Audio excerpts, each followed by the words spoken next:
Our next speaker is Christine Strugnell, who is talking about Divest and Invest for the Climate, an EFM Community Education Event.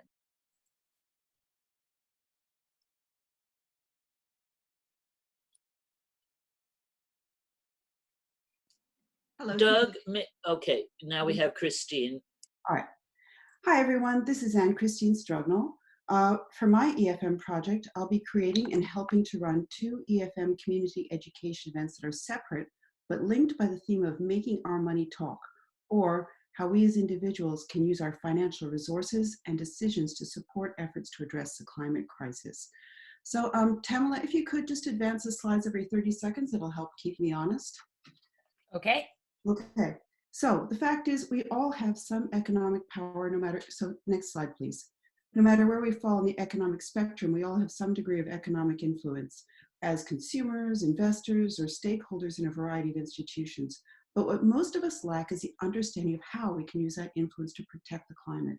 So for my project, I plan to provide people attending an EFM education event with the information they need to take action.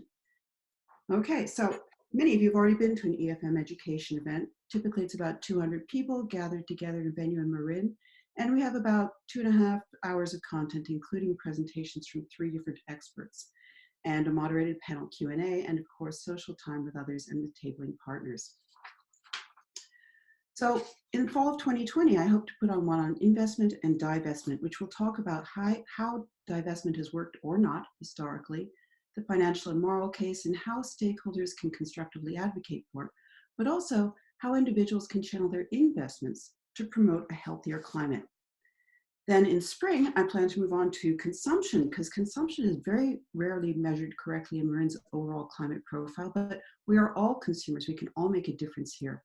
I'd like speakers to talk about evaluating trade-offs, ways of calculating the relative impacts of different choices, and even the difference of climate difference of various purchasing channels as well. All those things are ways in which we as consumers can make a difference. Now, there are a number of opportunities and challenges with this. Oh, look, I'm way ahead of time. Yeah, so for example, one example would be whether to keep your fossil fuel cars and appliances or whether you should go ahead and buy all new electric ones. Those are really complicated questions, and many of us are confused about that. I would love to know more. Next slide, please. Opportunities and challenges. Well, of course, COVID-19 is something of a challenge. Helene Marsh has generously offered to be my mentor on this project. She has put on similar events in the past and has helped me to navigate these challenges. We have a template for these events, but I expect that will change and we'll have to be creative. But what's interesting about my event is the last bullet point, which is following up, which is where I differ. Okay, you don't have to go so quickly now, we're almost at the end. Measuring success. No, go to measuring success. Okay, so one way EFM traditionally measures success at these events is on revenue generated. We expect to get approximately $2,000 from each event. But our true goal, of course, is not to raise money, but to make a difference. And as I was asking myself, how could I measure success on this project?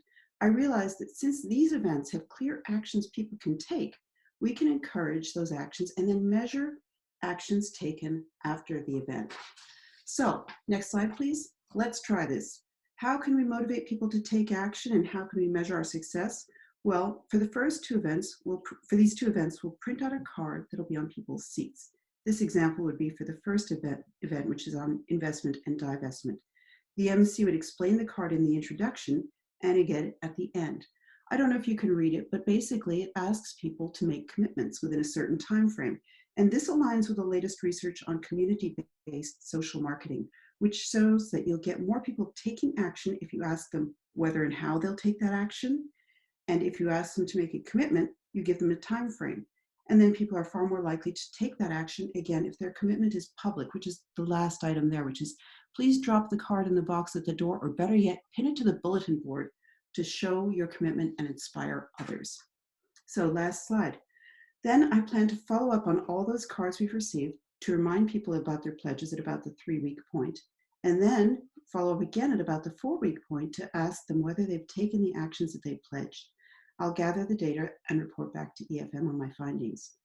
I'm hoping that these events, like all EFM community education events, will provide our audiences with interesting and useful information, but I'm also hoping that with this event, audience awareness is just the first step. and that by asking for a commitment and following up, we'll be able to go beyond building audience awareness and actually get our audience to take actions to benefit the environment. Thank you.